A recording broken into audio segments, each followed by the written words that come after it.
nossos estudos sobre a história da igreja. Estamos falando sobre o século XIX. Nós tomamos agora um momento em nosso estudo para falar sobre alguns dos movimentos religiosos novos que surgiram no século XIX. E hoje nós vamos falar um pouco sobre o movimento adventista, que é um grupo religioso que continua até hoje. Há uma igreja adventista aqui em Lafayette, há igrejas adventistas em muitos lugares, né? Então é importante que saibamos alguma coisa sobre esse movimento e saber alguma coisa da sua origem, porque estamos lidando com o período da história da igreja, quando esse grupo teve seu início.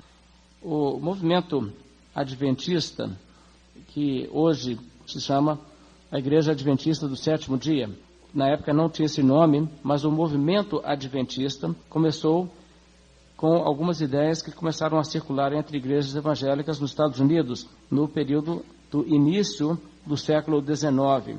No período do século XIX, finalzinho do século XVIII, início do século XIX, havia muito interesse por questões escatológicas nas igrejas evangélicas. E quando falamos de escatológicas, estamos falando daquelas doutrinas das profecias bíblicas, da volta de Cristo, da ressurreição, do fim do mundo e coisas assim.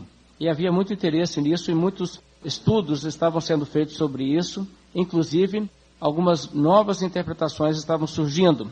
Em parte, isso se devia ao fato que algumas interpretações tradicionais de passagens proféticas na Bíblia estavam perdendo sua credibilidade nessa altura.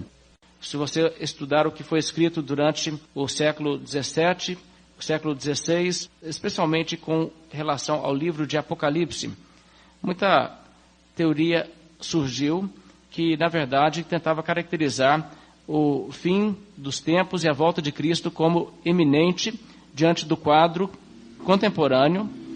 E o que aconteceu é que eles então achavam aquelas circunstâncias da época, a perseguição católica, a Inquisição e coisas assim, enquadravam isso nas profecias bíblicas e davam nomes a todos aqueles elementos diante dos eventos que estavam ao seu redor naquele período. Porém, com o passar do tempo, as circunstâncias foram mudando. A perseguição católica perdeu sua força, as igrejas protestantes sobreviveram nos países protestantes, a situação, todo o clima foi mudando e as coisas não aconteceram como a expectativa era nesse meio onde as pessoas estavam fazendo essa leitura das profecias bíblicas de acordo com aquilo que estava acontecendo ao seu redor. Então isso deixou uma lacuna de explicação. O que significam então esses textos bíblicos? E esse tipo de curiosidade para entender esses textos bíblicos que são realmente difíceis, como Apocalipse, profecias em Daniel e outros textos. Isso gerou então uma febre de interesse em questões escatológicas, porque muitas pessoas começaram a estudar essas coisas e começaram a propor novas teorias inéditas, a bem da verdade, e começaram a promover essas novas interpretações, e isso começou a ganhar muita popularidade. Bem, entre as novas interpretações que surgiram, a mais popular é a teoria pós-milenista, que surgiu realmente mais ou menos nesse período. Ela veio desenvolvendo lentamente, até mesmo entre os puritanos, e após os avivamentos no século XVIII, ela ganhou grande impulso. O pós-milenismo é uma crença de que haverá um milênio na Terra, em que o mundo será cristão, o mundo servirá a Deus, mas será antes da vinda de Cristo. O milênio acontece primeiro, e após o milênio, Jesus vem. Então é o pós-milenismo. E essa doutrina do pós-milenismo começou a se difundir cada vez mais, especialmente porque nos países de religião protestante, os avivamentos, os avanços da igreja eram notórios. Eles haviam precipitado um movimento missionário que estava se mostrando também bem-sucedido, embora com muitas dificuldades em vários lugares do mundo. Falamos sobre isso. E a expectativa de muita gente era que iria daí para melhor. Os países que são evangelizados continuarão evangelizados, o número de crentes só aumentará nesses países, eles enviarão missionários para outros países, esses países eventualmente se converterão, o mundo será todo cristão. Então essa era uma expectativa de muitas pessoas, e as pessoas começaram a ler isto dentro da Bíblia, né? Não exegese, mas aquela coisa que você já tem uma ideia preconcebida e você começa a enxergar na Bíblia essas coisas. Bem, então, à medida que as pessoas fizeram isso, o pós-milenismo vinha ganhando força. Outra questão também que aconteceu nesse período é que o pré-milenismo teve um ressurgimento. Eu digo um ressurgimento porque o pré-milenismo não surge no período do século XIX. O pré-milenismo, nós temos representantes dele no século XVI e temos também alguns representantes dele na igreja primitiva. Mas ele havia sido essencialmente abandonado a partir do período do quinto século para frente. Você não encontra pré-milenistas na igreja cristã até bem mais tarde, e no período mais ou menos da Reforma, alguns grupos bem extremistas, radicais, foram pré-milenistas, alguns grupos muito esquisitos inclusive, e agora no século XIX, pré-milenistas começam a aparecer novamente. Bem, os pré-milenistas acreditam que Jesus volta e estabelece um milênio nesta terra, onde ele reina nesta terra por 1000 anos, e depois de 1000 anos com Cristo presente na terra, reinando, é que se dá o juízo final e o fim do mundo. Então o pré-milenismo começou a ser difundido também em vários meios. Inclusive, foi nesse período que na Inglaterra surgiu o dispensacionalismo, que foi, na verdade, o pré-milenismo ressurreto e modificado. Então os pré-milenistas estavam propagando suas doutrinas. Agora veja bem, embora é muito importante estudar as profecias bíblicas e conhecer o que a Bíblia ensina sobre essas questões, livros como Apocalipse são muito importantes, livros como Daniel, Ezequiel, esses livros são importantes. Nós aqui na nossa igreja, não faz tanto tempo, fizemos um estudo do livro de Apocalipse e também do livro de Daniel. E é importante para as pessoas conhecerem isso. Mas, ao mesmo tempo, nós temos que estar bem cientes de que um fervor mal orientado em cima das profecias bíblicas é frequentemente um campo fértil para um movimento herético surgir. E isso tem acontecido várias vezes. Inclusive, isso é verdade de alguns dos grupos extremistas do período da Reforma, que eram heréticos e marcavam data para a volta de Cristo, marcavam sua cidade como centro do reino de Cristo. Eram grupos pré-milenistas acreditando que Jesus Cristo reinaria na terra, sempre na cidade deles, coisa dessa natureza. Então, esse tipo de entusiasmo profético é uma coisa que nós temos que tomar bastante cuidado com isso, porque isso de tempo em tempo aparece. Existe isso hoje. Eles fazem muitas coisas que dão a entender: estamos agora no fim do fim, tem que ser agora, veja como está o quadro no mundo, veja, encontramos na Bíblia a prova. Ontem mesmo, alguém me passou um e-mail fazendo uma conexão, um link para o YouTube, onde eles colocaram ali uma mensagem, um vídeo, dizendo que está prestes a acontecer uma unificação de todos os países, gerando um governo mundial, e eles vão querer implantar um chip na mão das pessoas e coisas desse tipo, que, na verdade, eu posso lhes assegurar, não é nem fato e nem é bíblico. Não tem nada a ver com coisas bíblicas, mas as pessoas estão criando sempre esse tipo de alarmismo. Agora, como aconteceu com aquelas profecias que eram interpretadas em relação à perseguição católica? Quando o quadro no mundo muda e não é mais possível interpretar as profecias daquela forma, o que acontece frequentemente é que a ilusão, o vácuo que isso deixa, cria nas pessoas, então, uma insegurança e uma tendência para qualquer tipo de novidade entrar e levar as pessoas. E é isso que aconteceu no início do século XIX. Então, aí estão as novas teorias surgindo. Em meio a tudo isso aí, em meio a alguns dos pré-milenistas, muitos começaram a crer que a data de 1843 era a data da volta de Cristo. Agora, como que chegaram a essa data e como chegaram a essa opinião? Bem, essencialmente a coisa é da seguinte forma. Em 1818, um pregador batista chamado de William Miller, era um homem sem treinamento teológico formal. Eu não digo isso para dizer que isso explica tudo, porque não estou dizendo que treinamento teológico formal previne que a pessoa vá para um caminho errado. Não previne. Há muitos que têm aí os seus PhDs em teologia, doutorados e coisas dessa natureza, que ensinam doutrinas erradas, falsas também. Mas é fato, eu estou relatando simplesmente a nível de fato sobre o homem. O homem não tinha um treinamento teológico formal e ele era um pregador batista, ele se tornou muito popular e ele começou a popularizar a ideia de que a volta de Cristo se daria no ano de 1843. Agora, eu quero deixar claro, ele não foi o único que fez essa previsão, outros também fizeram, mas ele foi o mais popular e o mais bem-sucedido em convencer outros a participar desse mesmo modo de pensar. Uma citação aqui do que ele disse em 1818. Ele disse assim: creio que o tempo da segunda vinda pode ser conhecido por todos os que desejam entender, para que estejam prontos para a vinda de Cristo.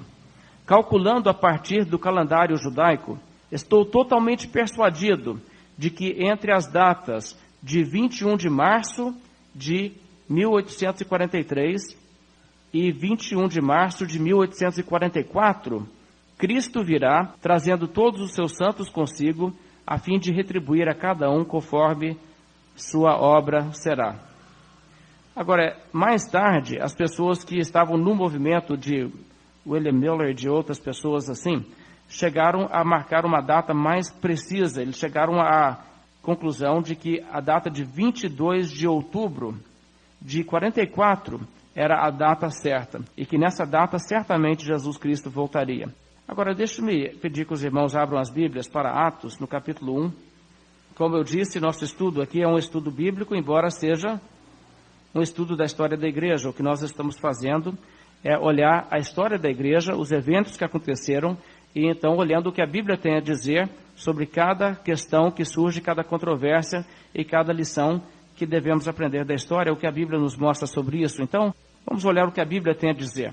Bem, em Atos, no capítulo 1, no verso 7, o Senhor Jesus Cristo diz: não vos compete conhecer tempos ou épocas que o Pai reservou para a sua exclusiva autoridade. O contexto dessa resposta de Jesus é uma pergunta dos discípulos. Veja o verso 6.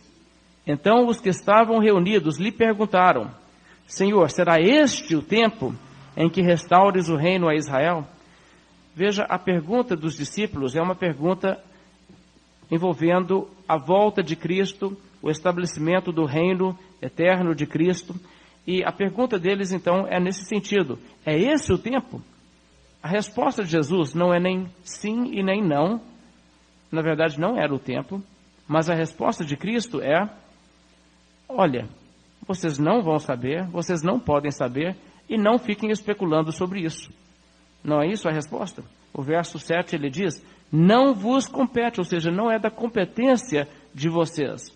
Não está dentro da esfera daquilo que vocês podem saber, essa pergunta aí que vocês estão fazendo.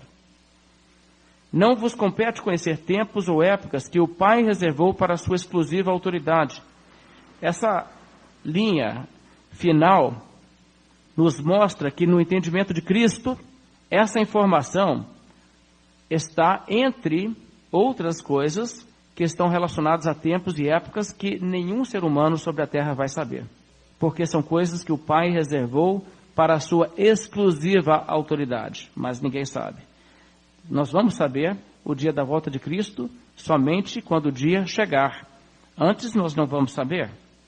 Veja também em Mateus, no capítulo 24, o Senhor Jesus Cristo explicou em termos bem claros essa mesma realidade de que não se pode prever e marcar data para a volta de Cristo. Não se sabe quando é.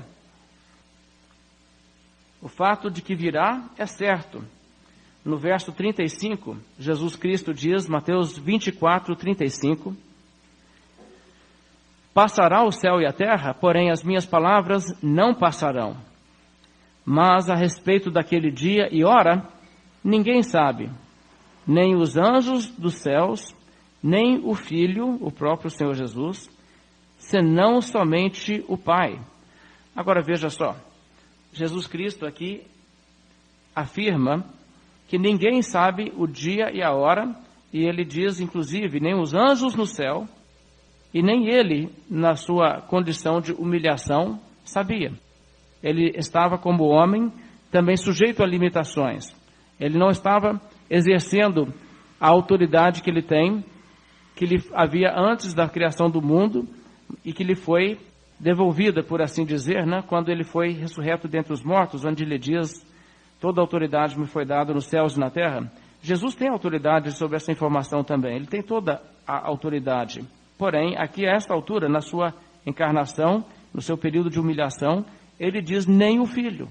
E a mensagem que Cristo mostra, então, é bem clara. Isso indica, irmãos, não existe escondido em alguma gaveta misteriosa da Bíblia uma pista que, se você for um iluminado, esclarecido, iniciado, você vai conseguir descobrir a chave de interpretação bíblica para saber a data da volta de Cristo. Você não vai saber. Aquele dia não foi revelado, nem por código e nem por enigma. Dizer que existe sim um código na Bíblia, é só você saber como calcular e você descobre, é dizer: há coisas que Jesus Cristo não entendia da Bíblia, mas eu entendo. Isso é bem perigoso. Veja só, o Senhor Jesus Cristo estava dizendo aqui que mesmo ele não saberia dizer isso. E a própria maneira em que ele se conduz em todo o sermão profético mostra isso. Ele está alertando seus discípulos: pode ser breve, esteja pronto, mas quando é eu não sei. Se ele soubesse, ele não poderia mesmo falar naquele tom. Veja ainda no verso 42, isso é tantas vezes enfatizado pelo Senhor Jesus. Portanto, vigiai, porque não sabeis em que dia vem o vosso Senhor. Verso 44. Por isso ficai também vós apercebidos, porque a hora em que não cuidais, o Filho do Homem virá. Capítulo 25, o verso 13. Vigiai, pois, porque não sabeis o dia nem a hora. Até mesmo essas palavras nos mostram que não é do interesse de Deus que as pessoas saibam. Vocês acabaram de ouvir a citação que eu fiz do William Miller, que disse: creio que o tempo da segunda vida pode ser conhecido por todos os que desejam entender, para que estejam prontos para a sua vinda. Mas a Bíblia diz: você tem que estar sempre pronto, porque você não vai saber. Veja então o contraste. Então isso é bem evidente, é bem fácil de mostrar que as pessoas estavam aqui trabalhando em cima de um erro muito claro. Não precisa ser um erudito de profecia bíblica para entender isso, porque essa questão de que a volta de Cristo não é revelada, a data, a época, isso não está entre as coisas complexas da interpretação bíblica. Isso é bem patente. Qualquer leitor iniciante da Bíblia consegue enxergar isso, ao meu ver. Agora, no entanto, as pessoas acharam que havia sim uma forma de marcar a data de vinda de Cristo. De que maneira eles chegaram a essa data, a data de 1843? Bem, eles chegaram a essa data por meio de uma interpretação que eles sustentaram de Daniel capítulo 8. Agora vamos para o livro de Daniel e vamos começar no capítulo 9, porque só faz sentido o que eles estavam fazendo no capítulo 8 se você vê o que há no capítulo 9. Então nós vamos olhar aqui um pouco das profecias bíblicas de Daniel para entender como acontece o desenvolvimento dessa teoria no capítulo 8, de onde eles estavam marcando datas. No capítulo 9 de Daniel, nós temos a profecia chamada a profecia das 70 semanas. Agora, essa profecia é uma profecia realmente marcante e extraordinária, e ela marca a data da vinda de Cristo. Mas veja, não a data da segunda vinda, a data da primeira vinda. E de fato marca. E nós vamos observar alguma coisa nesse texto e ver como que isso acontece. No verso 20 do capítulo 9, vou começar a leitura, diz assim: falava eu ainda e orava e confessava o meu pecado e o pecado do meu povo Israel, e lançava a minha súplica perante a face do Senhor, meu Deus, pelo monte santo do meu Deus. Falava eu, digo ainda, na oração, quando o homem Gabriel, que eu tinha presenciado na minha visão a princípio, veio rapidamente voando e me tocou à hora do sacrifício da tarde. Ele queria instruir-me. Falou comigo e disse: Daniel, Agora saí para fazer-te entender o sentido. No princípio das tuas súplicas, saiu a ordem e eu vim para te declarar, porque és muito amado. Considera, pois, a coisa e entende a visão.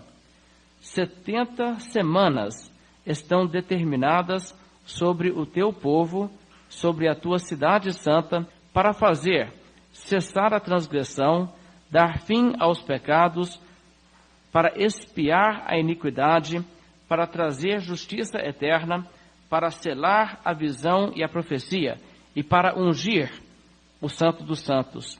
Sabe e entende, desde a saída da ordem para restaurar e para edificar Jerusalém, até ao ungido, ao príncipe, 7 semanas e 72 semanas. As praças e as circunvalações se reedificarão, mas em tempos angustiosos. Depois das 62 semanas, será morto o ungido, e já não estará. E um povo de um príncipe que há de vir destruirá a cidade e o santuário, e o seu fim será num dilúvio, e até o fim haverá guerra, desolações são determinadas. Eu vou ler somente até aí para explicar algo sobre essa profecia.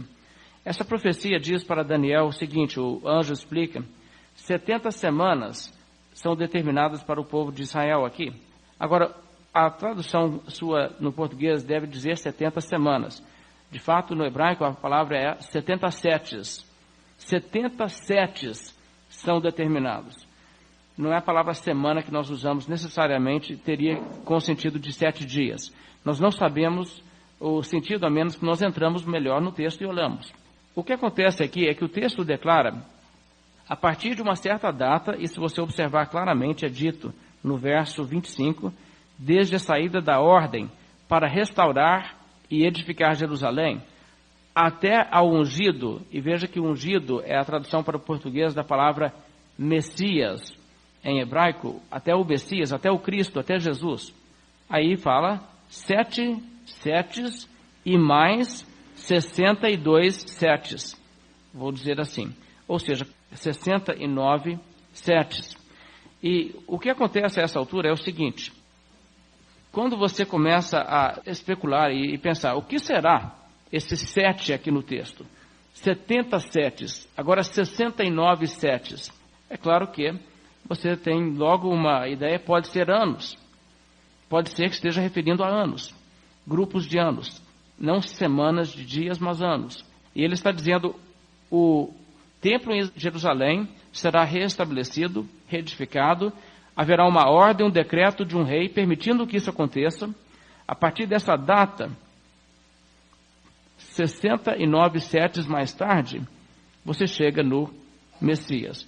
Agora, se você fizer o cálculo desta forma, você vai descobrir o seguinte, a ordem, o decreto que autorizou a reconstrução de Jerusalém, essa ordem foi feita pelo rei persa, Artaxerxes, na data de 458 a.C.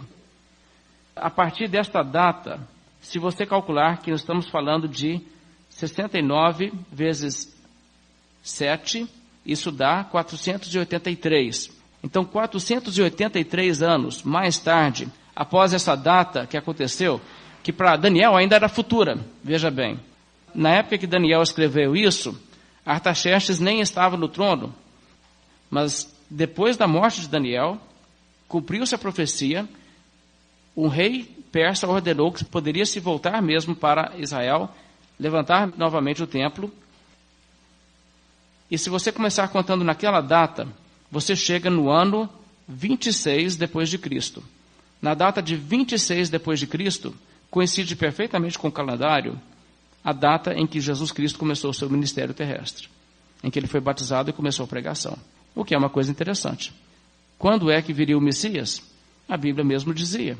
Daniel foi escrito mais de 500 anos antes de Cristo, e ele marcou a data exata, o ano exato da vinda do Messias. Isso é uma profecia inquestionável bíblica e realmente impressionante.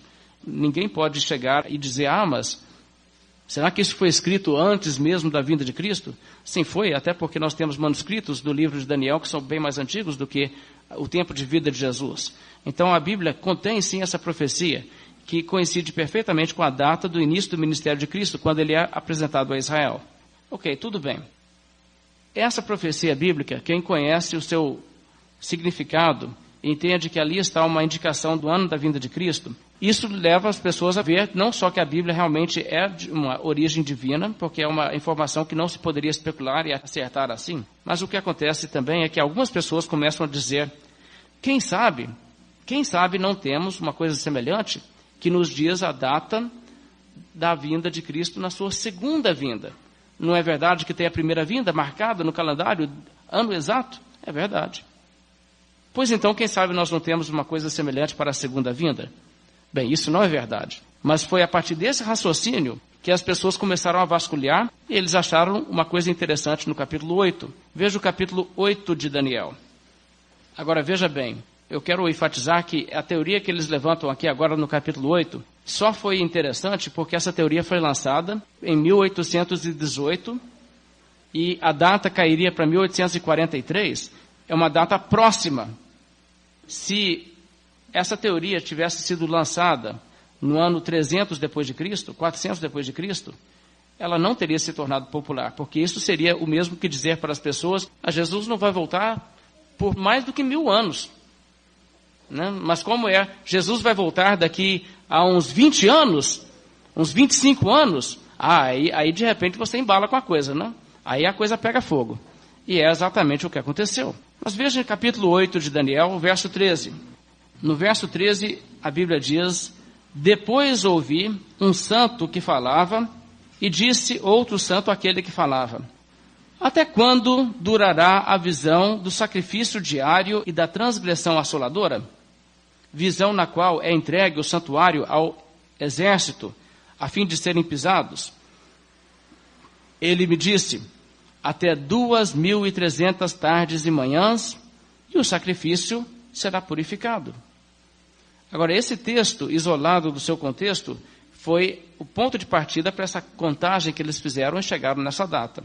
O que eles fizeram foi o seguinte, eles partiram da mesma data e, na verdade, eles estavam usando um calendário errado, porque estavam usando a contagem um pouco deslocada. O nascimento de Cristo no ano 1, que nós sabemos hoje, não estava certo. Nós temos informações que vieram da arqueologia que confirmam que o decreto de César Augusto foi, na verdade, 4 antes de Cristo. Então, a data, quando foi marcada bem depois do tempo de Cristo e foi marcada com algum erro. Mas também houve um erro em relação à data do decreto de Artaxerxes, que eles achavam que era 457 a.C., na verdade era 458, uma diferença apenas de um ano. O calendário estava um pouquinho só modificado do que eles achavam, né? Isso acontece, gente, porque quando você pega esses documentos históricos, eles não usavam a tabela que nós usamos, né? A partir de uma certa data, marcaram o ano de Cristo como o ano 1, ano de nascimento de Cristo, tentaram marcar a data certa. Hoje nós usamos esse calendário, né? Mas no mundo antigo eles costumavam usar calendários diferentes em lugares diferentes, calendários muitas vezes baseados no primeiro ano do rei e tal. Morria aquele rei, entrava outro ano, outro sistema, agora é contado pelo novo rei. E nisso aí dá uma confusão quando você junta esse material para tentar acertar a data.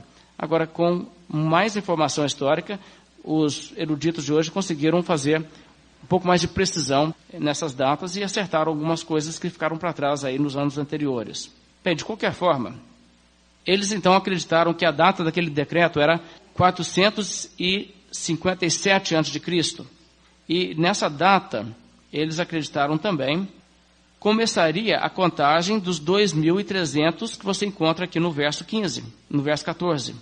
Está vendo no verso 14? Até 2.300 tardes e manhãs.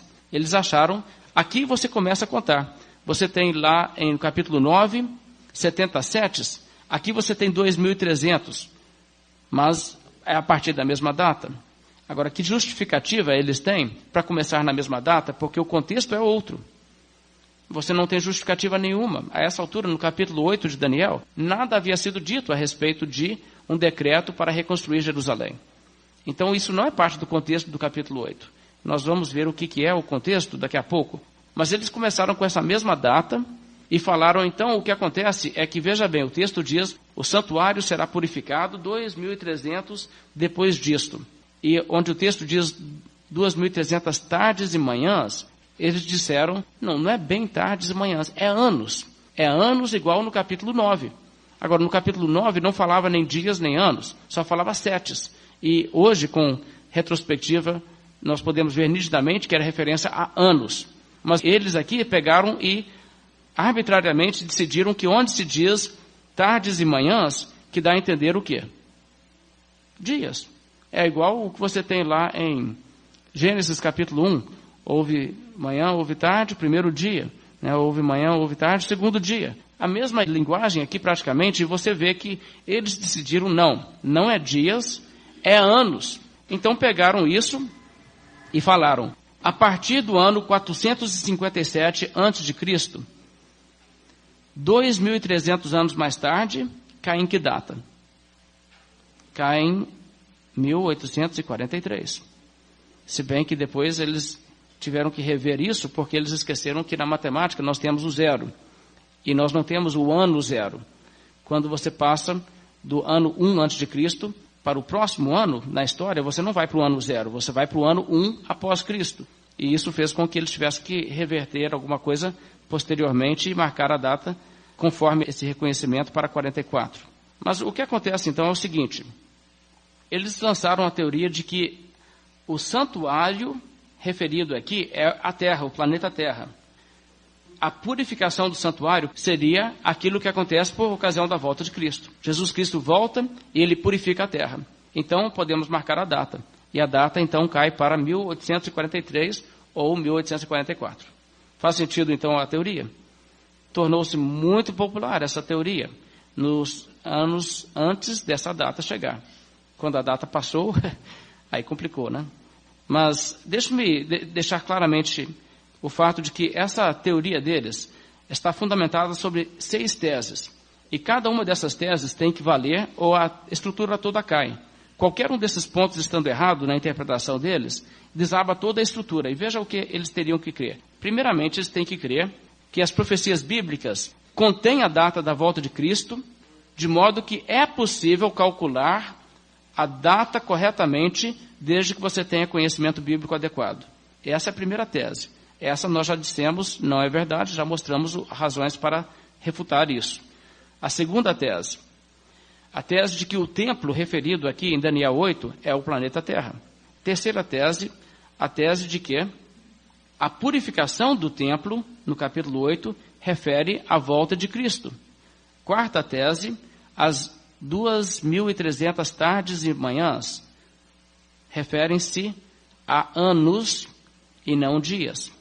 E a quinta tese é o ponto de partida dos 2.300 anos, tardes e manhãs, né? Deve ser o ano de 457 a.C. Tudo isso aí tem que estar em conjunto. Se uma única dessas falhar, então você tira toda a estrutura. Por exemplo, se não for anos, tardes e manhãs, e você não sabe o que significa tardes e manhãs, então você não pode calcular a data, certo? É 2.300 alguma coisa, mas eu não sei quanto tempo é, então não dá na mesma. Se o ponto de partida não é 457 a.C., então você tem que saber o ponto de partida certo para marcar a data. E enquanto você não sabe, você fica na mesma. Se o templo aqui não é o templo da terra, então também não é nada. Pode até ser a data certa, mas é outra coisa que acontece. Veja, tudo isso aí está em jogo. Bem, mas as pessoas começaram a pregar isso e acreditar piamente que assim é que funcionava. Ok. O que aconteceu na história, no desenrolar da coisa, é que as pessoas, com essa ênfase, continuaram a insistir nisso até que viesse a data. E a data passou e eles se decepcionaram. Agora, deixe-me olhar nesse próprio texto bíblico e mostrar o que significa realmente essa passagem. Porque, de repente, alguém vai olhar isso aqui e dizer, o que é isso aqui, afinal? Bem, na verdade, não é nada nem tão misterioso, assim quanto parece numa explicação dessas que eles inventaram. O capítulo 8 de Daniel, no seu contexto propriamente, ele está analisando o que acontece no período do Império Grego, que aconteceu depois dos dias de Daniel. Agora, deixe-me dar um certo contexto aqui para o que eu vou explicar. No capítulo 7 de Daniel, você tem uma referência a 4 reinos. Daniel viveu no período da Babilônia, e quando entrou o Império Persa, ele ainda estava vivo, embora idoso. E Daniel profetizou que 4 reinos viriam, que oprimiriam e lidariam com a terra de Israel, de modo que nesse 4º período seria estabelecido o reino de Deus com a vinda do Messias. Bem, o que aconteceu historicamente é o seguinte: ele lida com o primeiro, que é a Babilônia, o segundo é Pérsia, depois a Grécia e o 4º Roma. Esses 4 impérios, de fato, no período do Império Romano, Jesus Cristo nasceu e foi fundado o cristianismo. Então, de fato, a profecia de Daniel se cumpre à risca. E as profecias de Daniel são muito detalhadas e muito interessantes. No capítulo 7, e aliás até no capítulo 2, há profecias desses 4 reinos. No capítulo 8, o que Daniel faz é que ele foca só 2 reinos. E os 2 reinos que ele foca são o segundo e o terceiro. O persa e o grego, que vieram um atrás do outro. Se você conhece a história, foi dessa maneira. A Babilônia havia conquistado grande parte ali do Oriente Médio. A Babilônia foi derrotada pelo Império Persa. Os persas tomaram o que era o Império Babilônico e fizeram um império. Os persas foram mexer com os gregos, não conquistaram os gregos, atiçaram os gregos vieram em cima deles na época de Alexandre o Grande e conquistaram os persas. E o que era dos persas passou de mãos para os gregos. Os gregos acabaram perdendo ali o controle da coisa. No meio daquilo ali surgiu o Império Romano, que tomou grande parte do que havia sido o Império Grego, e algumas outras regiões também. Bem, o verso 3 do capítulo 8, veja comigo o verso 3, e vamos ler um pouco do contexto e ver o que está acontecendo. O verso 3 diz: Levantei os olhos e vi, e eis que diante do rio estava um carneiro, o qual tinha 2 chifres, e os 2 chifres eram altos, um mais alto do que o outro, e o mais alto subiu por último. Porque isso é uma referência clara ao Império Medo-Persa. Os medos e os persas se uniram. Os medos eram... Medo é o nome de um povo a essa altura, ok?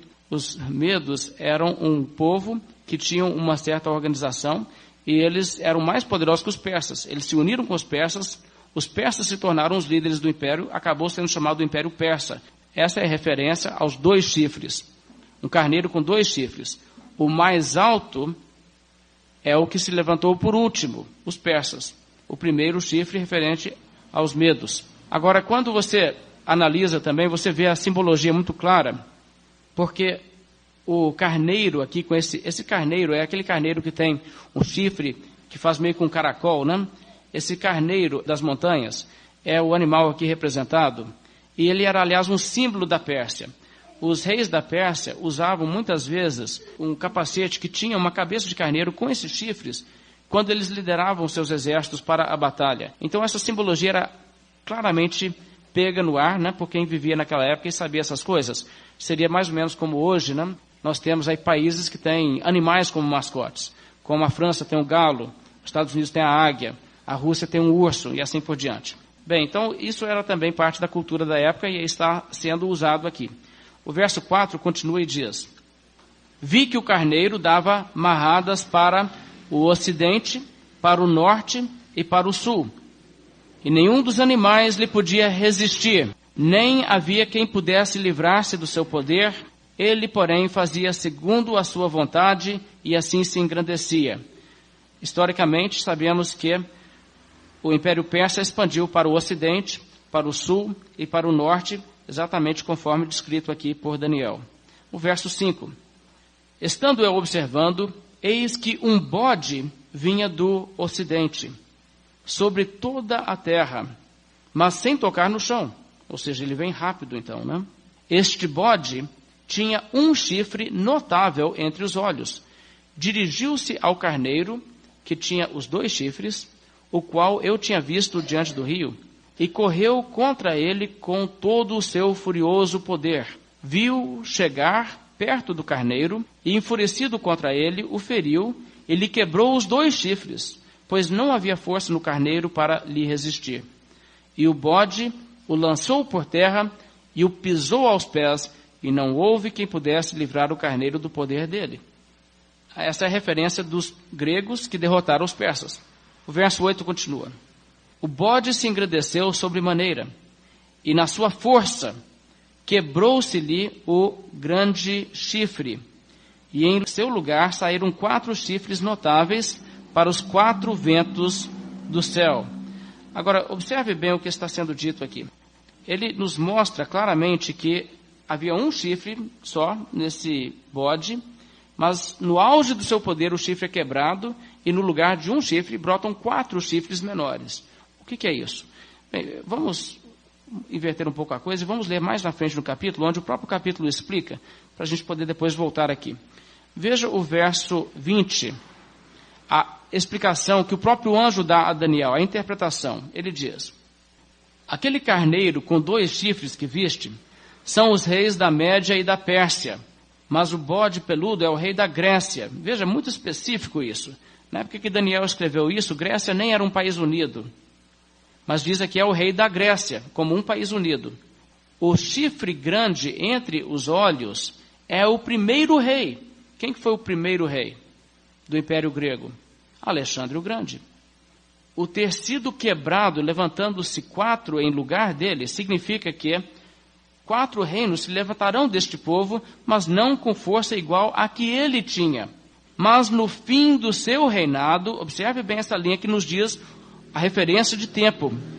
No fim do seu reinado, no fim do reinado do terceiro império, que nessa visão é o segundo império, que é o grego.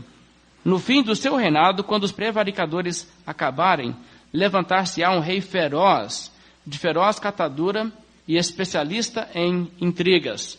Ok, o texto está dizendo, aqui a interpretação disso. O Império Grego seria dividido em 4, de modo que não teria a mesma força quanto ele tinha antes.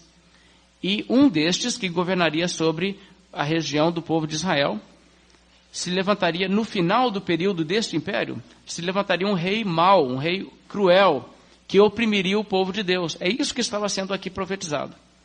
Agora, isso já se cumpriu? Isso se cumpriu com um homem chamado Antíoco Epifânio.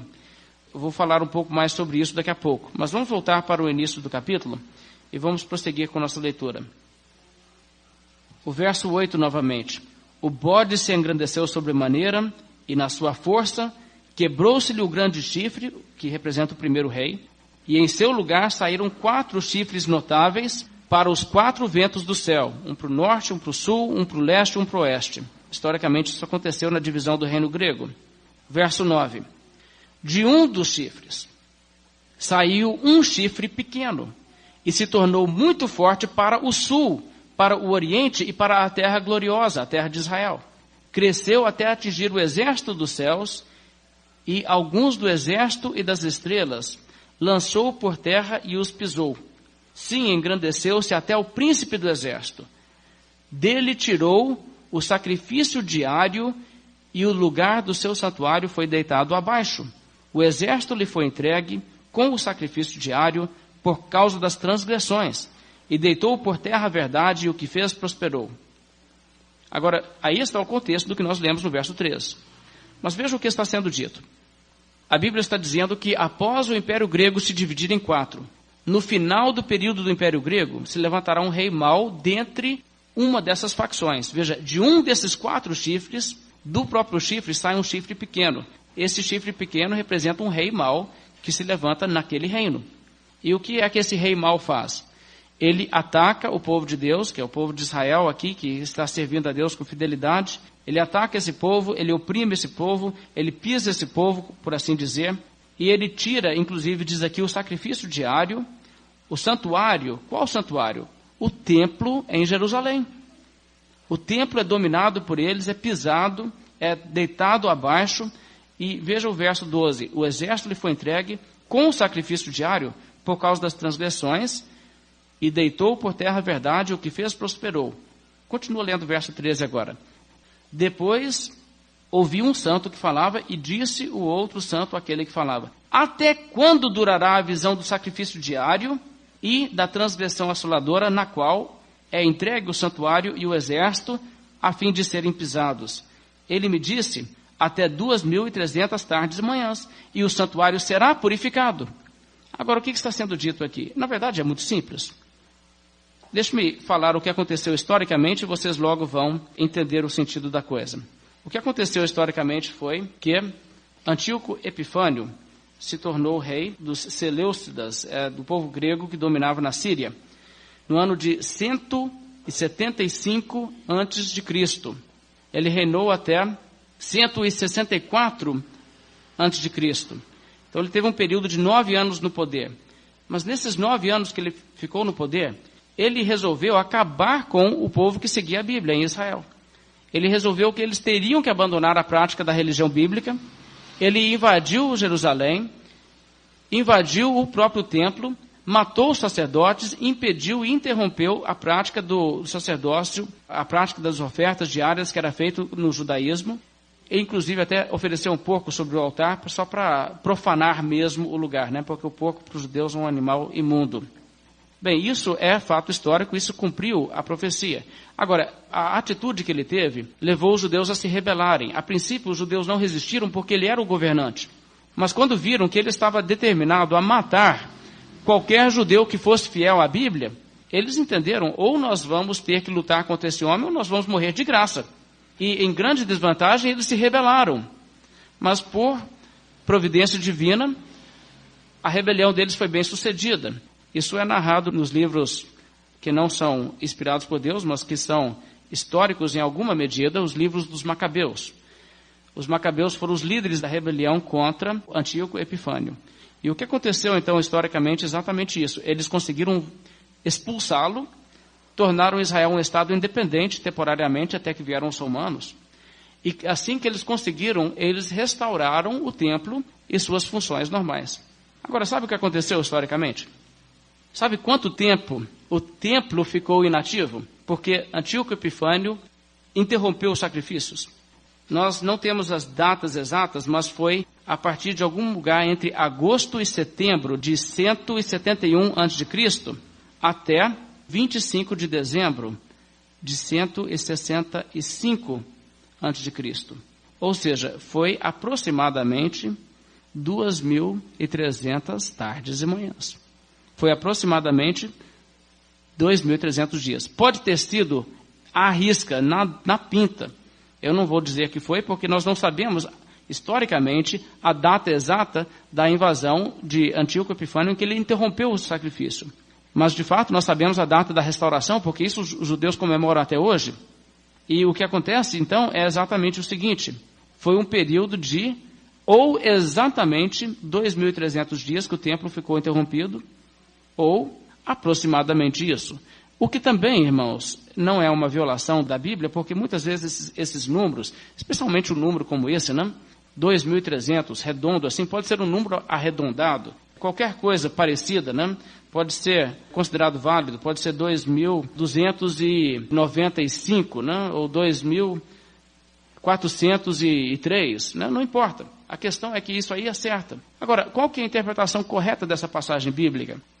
É essa aí. Foi profecia futura, mas que já se cumpriu historicamente. Se cumpriu até antes da vinda de Cristo. O texto está falando sobre isso e, francamente, mais nada. Agora, eu sei que não é tão emocionante explicar o texto desta maneira hoje, quanto seria chegar aqui na frente de vocês e dizer, sabe qual que é o significado? Significa que vai ainda acontecer assim e assim. É claro que fica muito interessante falar o que ainda vai acontecer do que falar o que já aconteceu, porque você diz assim, mas aquilo foi lá naquela época. Bem, para eles foi importante. E é importante também a nível de mostrar biblicamente que o profeta Daniel estava predizendo eventos futuros concretos que se cumpriram historicamente com precisão.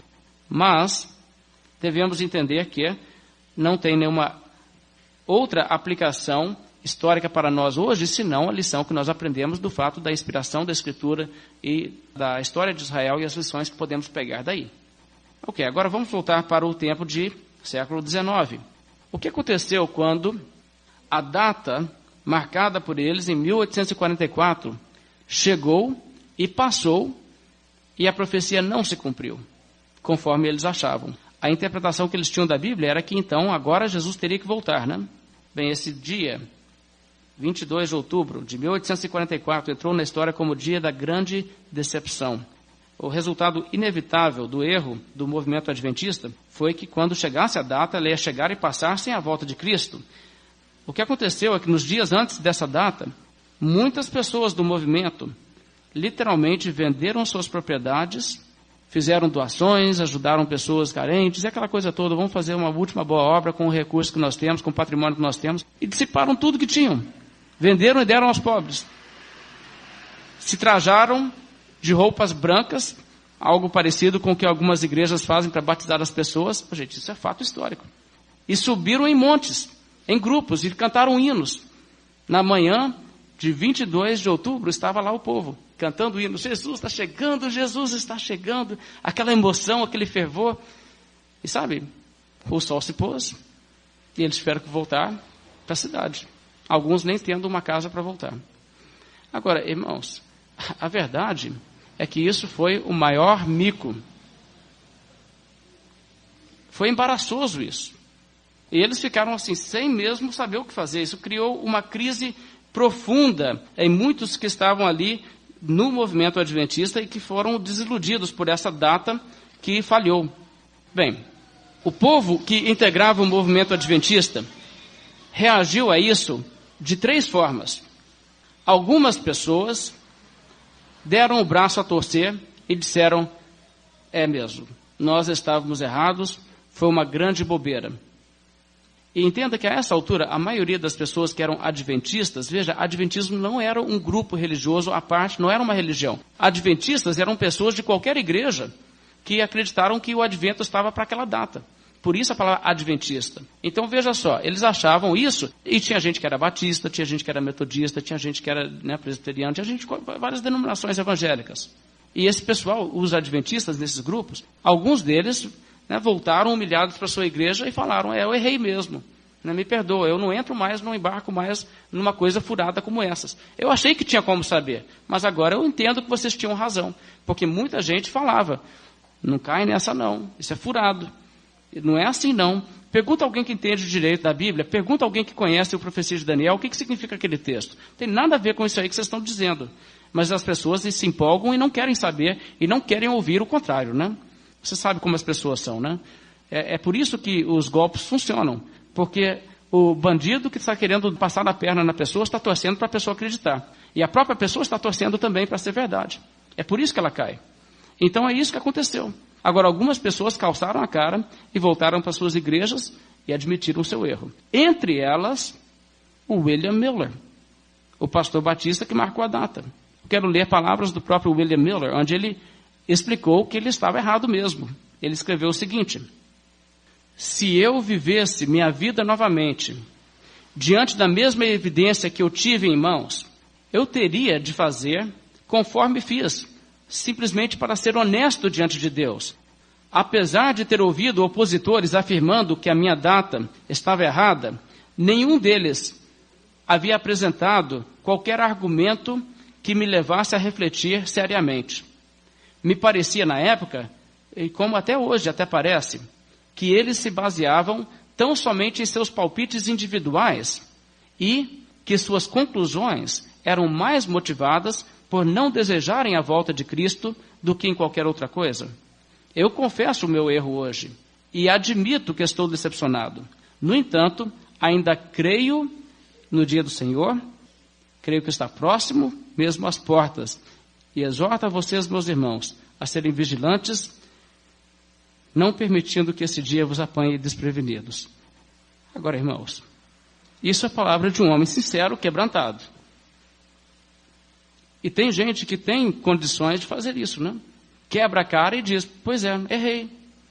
Parabéns para ele por isso, né? Apesar dele ter feito um estrago muito grave na igreja. Eu não sei, mas Miller parece ter sido um homem sincero. Ele abandonou de total o movimento adventista depois disso, porque os adventistas continuaram a marcar datas. Mas ele não aceitou mais nenhuma data. Ele diz que esse negócio de marcar datas está errado. Porém, houve outra reação, entre outros. Houve também pessoas do movimento adventista que falaram o seguinte, a data falhou, a Bíblia falhou, a Bíblia estava errada, e abandonaram totalmente a fé cristã. Porque concluíram, não, a coisa que estava na Bíblia estava, Que estava na Bíblia, estava. Quem errou foi a Bíblia. Teve gente que foi por esse caminho, por causa de uma interpretação errada. E ainda teve outras pessoas que persistiram no movimento adventista, apesar disso tudo. Agora, como é que você continua no movimento adventista depois disso? Bem, a terceira facção, se podemos dizer assim, né, dos adventistas, os que teimaram em insistir no adventismo, foram pessoas que não quiseram admitir que eles estavam errados. Eles acharam um homem que conseguiu explicar de outra forma aquela data, mas mantendo a data. Esse homem foi um senhor chamado Hiram Edson. Hiram Edson foi um adventista muito entusiasmado. No dia 23 de outubro, dia seguinte da grande decepção, ele com um amigo, eles estavam andando pelo campo, evitando passar pela cidade, porque as pessoas estavam olhando para eles com aqueles olhares tipo assim, vocês, né? E eles estavam, então, envergonhados de ver as pessoas. E naquele passeio que ele teve no campo, ele estava meditando sobre aquilo, e até que, enfim, uma luz acendeu na cabeça dele, e ele achou a resposta. Ele encontrou a resposta, ele compartilhou com seu amigo, e eles passaram a liderar os adventistas que quiseram ainda ser adventistas. E ele disse, a explicação é o seguinte, sabe aquele texto do santuário será purificado? O santuário que vai ser purificado não é a terra, é um santuário que fica lá no céu. A data está certa. Agora veja, gente, puxa vida, a data está certa. O nosso erro foi que a gente achou que o planeta Terra quer ser purificado. Mas na verdade, veja só como que a coisa funciona. O Hiram Edson disse, lá no céu há um santuário também, de 2 compartimentos, assim como o templo em Jerusalém tinha o lugar santo e o santo dos santos. E ele diz, o que acontece que o santuário será purificado, é que nessa data, a data estava certa. Jesus Cristo, que está lá no céu, entrou dentro do santo dos santos. E ele passou para lá e vai fazer alguma atividade lá. E quando ele terminar de purificar o templo, aí é que ele vem. Então, quer dizer que se ele já foi para lá, quer dizer que então está para acontecer aqui também. Aí essa foi a explicação. E é claro que para quem queria insistir nisso, foi uma resposta vinda, como se diz, né? Não literalmente, claro, mas como se diz, uma resposta vinda do céu. Porque agora nós temos uma explicação e ainda podemos dizer que a data, o cálculo, aquele esquema de Daniel 8 está certo, porém, a indicação não é que nessa data Jesus volta, é que nessa data é que começa a estar bem às portas, é agora mesmo. E agora mesmo Jesus chega. É isso que é a ênfase. Entendeu como que funciona? Bem, o que aconteceu a essa altura é bem interessante. Os adventistas estavam em vários lugares, acabaram formando alguns grupos, saíram das suas igrejas respectivas e até mesmo depois da data passar, seria difícil ficar nas mesmas igrejas, porque haveria até uma rejeição, né, por uma insistência nessas coisas. Mas eles saíram e formaram seus grupos. Um grupo na região de Nova York, onde Hiram Edson foi um dos principais líderes e saiu com essa explicação. Outro grupo se formou na região de Massachusetts e New Hampshire. E o líder ali era Joseph Bates. Esse grupo lá de New Hampshire e Massachusetts desenvolveu entre eles ali uma peculiaridade de que eles queriam guardar o 7º dia, guardar o sábado, como no Velho Testamento. E eles lançaram isso e o grupo saiu das igrejas e formou um grupo em volta disso. Alguns adventistas então começaram a guardar o 7º dia nessa altura. Um terceiro grupo se organizou em Maine, outro estado lá dos Estados Unidos. Esse grupo também tinha a sua peculiaridade, ou poderíamos dizer, a sua esquisitice. Eles acreditavam no que chamavam espírito de profecia, baseado no texto em Apocalipse, e eles entendiam que isso era uma referência à ideia de que nos últimos dias, antes da volta de Cristo, haveria um ressurgimento do dom profético e que a igreja remanescente teria uma voz profética. Agora, falamos sobre isso quando falamos sobre o mormonismo, a ideia de que a revelação vinda de Deus cessou. Mas eles acreditavam que Deus daria novamente uma voz profética para a igreja bem antes do fim. E eles acreditavam, além disso, que a pessoa estava entre eles. Era uma mulher chamada Ellen White, era uma profetisa de Deus que estava entre eles. A Ellen White alegava receber revelações e visões de Deus. Ela escreveu até volumes e mais volumes e dava a entender que os seus escritos vinham não de si mesma, mas Deus falava por meio dela. e as pessoas naquele grupo aceitaram isso. Agora veja o que você tem. Um grupo de adventistas numa parte dos Estados Unidos, outro grupo em outro lugar e outro grupo em outro lugar. Todos meio que deslocados, né? Expulsos quase que, por assim dizer, por sua insistência naquele ponto das suas igrejas. Não que eles foram expulsos, eles na verdade foram saindo voluntariamente, mas eles foram assim por causa do fato que havia rejeição pela sua crença. Então eles se uniram em cima do que havia entre eles em comum. Bem, eventualmente esses três grupos se uniram e formaram um único grupo. E em 1847 eles se tornaram, na verdade, uma nova entidade religiosa. Eles estabeleceram uma sede fixa em 1855 e assumiram o nome Igreja Adventista do Sétimo Dia em 1860. Então eles não eram os Adventistas do Sétimo Dia até então, mas eles chegaram a este nome em 1860. Agora veja como a coisa funcionou. Lembra que um grupo tinha essa explicação do santuário ser lá no céu. O outro grupo tinha a guarda do sábado. E o outro grupo tinha a profetisa.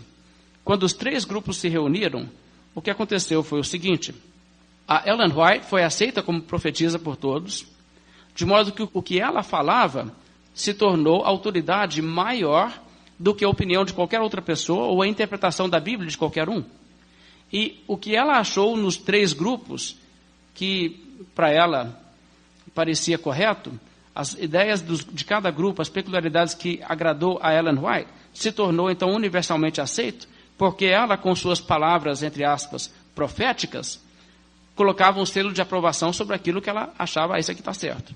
Então, quando ela ouviu, por exemplo, que o santuário, na verdade, era lá no céu, ela concordou. Ela imediatamente se entusiasmou com isso e expressou: Deus me revelou, é isso mesmo. É engraçado que Deus não revelou antes dela ouvir a explicação do outro, né? Mas quando ela ouviu, Deus revelou que era isso mesmo. Em suas próprias palavras, ela disse assim: tenho visto que o cronograma de 1843 fora ordenado pela mão do Senhor e que não deveria ser alterado, que os números estavam conforme ele mesmo desejava. Então, ela continuou dizendo: é isso mesmo, a data estava certa, a nossa interpretação de Daniel 8 estava certa. Nós só erramos na relação do local do santuário. Bem, além disso, ela também gostou da guarda do sábado, do sétimo dia, que estava acontecendo em outro grupo. Então, ela também teve uma visão, relatou a sua visão, de que Deus havia mostrado que aquilo também era verdade. Em sua visão, ela alegou ter visto as placas originais dos 10 mandamentos, conforme foram dadas a Moisés, com uma auréola ao redor do 4º mandamento, que aquilo ali é que eles deveriam voltar a guardar. Então, o que já era uma prática numa parte do grupo, foi então, baseado na autoridade dessa mulher, aceito como prática para todos. Agora, as interpretações novas aqui do Edson, né, junto com a autoridade profética de Ellen White, aceita pelo grupo, né, salvou o dia para os adventistas, porque senão o grupo deles não teria sido coeso. Eles teriam perdido cada vez mais, porque os grupos talvez brigariam entre si, mas como eles reconheceram essa mulher como autoridade, o que ela achou de cada grupo que estava bom é o que ficou. Então ela foi fundamental para unir o grupo. E essa explicação de que a data estava certa foi importante para o pessoal não se desiludir totalmente. Então, assim, deu início à Igreja Adventista do Sétimo Dia. Eles prosseguiram, marcando datas para a volta de Cristo várias vezes. As datas continuaram a falhar, mas nem por isso o movimento acabou. Se Deus quiser, semana que vem eu vou explicar aos irmãos algo mais do que aconteceu ali naquele período, e nós vamos passar a analisar algumas das doutrinas dos adventistas e entender por que nós devemos realmente entender que esse não é um grupo evangélico, não é um grupo que nós podemos entender como uma igreja irmã. Semana que vem, se Deus quiser, voltamos a falar sobre isso. Vamos então nos colocar de pé e fazer uma oração.